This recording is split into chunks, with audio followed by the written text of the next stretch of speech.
వరుస షాకులతో షేక్ అవుతున్న వైసీపీలో కొత్త చర్చ మొదలైందా? పార్టీ అధిష్టానం తీరుపై నేతలు గుసగుసలాడేస్తున్నారా? గోటితో పోయేదాన్ని గొడ్డల దాకా తెచ్చుకున్నట్టుగా చెప్పుకుంటున్నారా? అసలు వలసల విషయంలో జగన్ వైఖరి ఎలా ఉంది? ఆయన కాస్త మారితే బాగుంటుందని పార్టీ లీడర్స్ మాట్లాడుకోవడం వెనుక రీజన్ ఏంటి?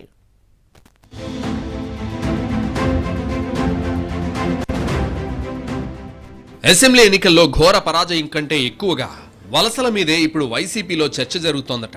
పార్టీ ప్రతిపక్షంలోకి వచ్చాక 1 by 1 కీలక నేతలు సైతం బై చెబుతుండడం, అందుకు అధిష్టానం నుంచి కనీస స్పందన లేకపోవడం గురించి నాయకులంతా తెగ చెవులు కొరుక్కుంటున్నట్లు తెలుస్తోంది. విజయసాయిరెడ్డి, బాలినేని శ్రీనివాసరెడ్డి, ఆళ్ల నాని, మోపిదేవి వెంకటరమణ, బీద మస్తాన్రావు లాంటి ముఖ్య నాయకులతో పాటు ఎమ్మెల్సీలు పోతుల సునీత, బల్లి కళ్యాణ్ చక్రవర్తి, కర్రి పద్మశ్రీ, జయమంగళ వెంకటరమణ పదవులకు రాజీనామా చేసి మరీ గుడ్ బై కొట్టేశారు. తాజాగా అదే లిస్టులో మర్రి రాజశేఖర్ చేరడంతో ఆ సంఖ్య 5కు చేరింది. అటు చైర్మన్లు, వైస్ చైర్మన్లు, కౌన్సిలర్స్ జంప్ అయిపోతూ మున్సిపాలిటీలు చేజారుతుండగా ఇటు ఎమ్మెల్సీలు కూడా క్యూ కట్టడం పార్టీ వర్గాలను కలవరపెడుతున్నట్టు తెలుస్తోంది. గతంలో విజయసాయిరెడ్డి, బాలినేని, మోపిదేవి, ఆళ్ల నాని వంటి నేతలు బయటకు వెళ్లిన సందర్భంలో కూడా పార్టీ అధినేత జగన్ సైలెంట్ గానే ఉన్నారు. అయితే అప్పట్లోనే వాళ్ళని పిలిచి బుజ్జగిస్తే బాగుండేదన్న చర్చ జరిగిందట పార్టీలో. బాలినేని శ్రీనివాసరెడ్డి బయటకు వెళ్లినప్పుడైతే వెళ్లే వాళ్లను వెళ్లనీయండబ్బా, ఉన్న వాళ్లతోనే రాజకీయం చేసుకుంటానని జగన్ అన్నట్టు ప్రచారం జరిగింది. తాజాగా ఎమ్మెల్సీ మర్రి రాజశేఖర్ రాజీనామాపై కూడా ఇదే తరహా చర్చ జరుగుతోందంటున్నారు. పల్నాడు జిల్లా చిలకలూరుపేటకు చెందిన మర్రి రాజశేఖర్ వైసీపీ ఆవిర్భావం నుంచి పార్టీలో ఉన్నారు. 2004 అసెంబ్లీ ఎన్నికల్లో పేట నుంచే స్వతంత్ర అభ్యర్థిగా పోటీ చేసి గెలిచారాయన. 2009లో కాంగ్రెస్ అభ్యర్థిగా పోటీ చేసి ఓడిపోయారు. 2010లో వైసీపీ జెండా పట్టుకుని 14లో ఆ పార్టీ అభ్యర్థిగా బరిలో దిగి ఓడిపోయారు మర్రి.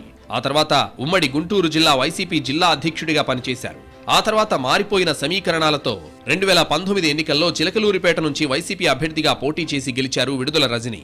అప్పుడు రజనీకి టికెట్ ఇవ్వడాన్ని మర్రి రాజశేఖర్ తీవ్రంగా వ్యతిరేకించడంతో ఎమ్మెల్సీ హామీ ఇచ్చారు జగన్. ఆ ప్రకారమే అవకాశం దక్కింది. ఇక 2024 ఎన్నికల ప్రయోగాల్లో భాగంగా విడుదల రజనీని గుంటూరు పంపడం, అక్కడ ఆమె రాష్ట్రంలో పార్టీ ఓడిపోవడం, తర్వాత రజనీకి తిరిగి పేట ఇన్ఛార్జ్ బాధ్యతలు అప్పగించడం వరుసగా జరిగిన పరిణామాలు. ఇక్కడే మర్రికి మండిపోయిందట. చిలకలూరుపేట వైసీపీలో తనకు ఇబ్బందికరంగా మారిన రజనీ వెళ్లిపోయారని అనుకుంటున్న టైంలో ఆమెను తిరిగి అక్కడికే తీసుకురావడంపై మర్రి తీవ్ర అసంతృప్తి చెందినట్టు తెలుస్తోంది. అప్పట్నుంచి పార్టీ మార్పు ప్రచారం మొదలైనా చివరికి ఇప్పుడు నిజమైంది.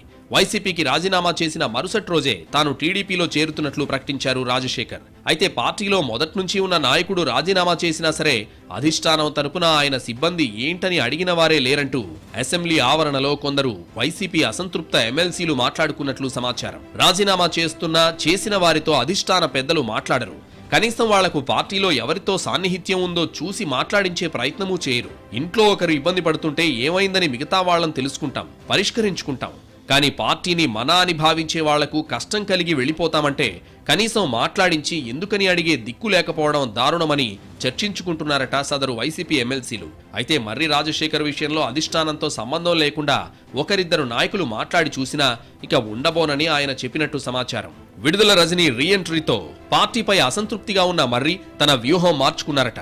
2029 ఎన్నికల్లో ఎలాగైనా పోటీ చేయాలన్న టార్గెట్ తో టీడీపీతో సంప్రదింపులు జరిపి అట్నుంచి గ్రీన్ సిగ్నల్ రావడంతో ఏమాత్రం ఆలస్యం చేయకుండా అమల్లో పెట్టినట్టు తెలిసింది.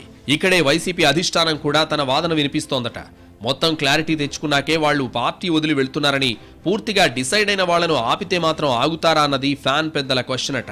అటు అధినేత జగన్ కూడా పార్టీలో వారికి ఇవ్వాల్సినంత ప్రాధాన్యత ఇచ్చామని, అధికారం లేకపోవడంతో ఏరు దాటాక ఏవో మాటలు మాట్లాడి బయటకు వెళుతున్నారే తప్ప ప్రాధాన్యత లేక కాదన్న అభిప్రాయంతో ఉన్నట్టు తెలుస్తోంది. మరి పార్టీ నుంచి బయటకు వెళ్లే వారి సంఖ్య రోజురోజుకు పెరుగుతున్న క్రమంలో అధినేత వైఖరిలో మార్పు వస్తుందా? వైసీపీలో కూడా బుజ్జగింపులు చూడొచ్చా అన్నది తెలియాలంటే ఇంకొన్నాళ్లు వేచి చూడాల్సిందే.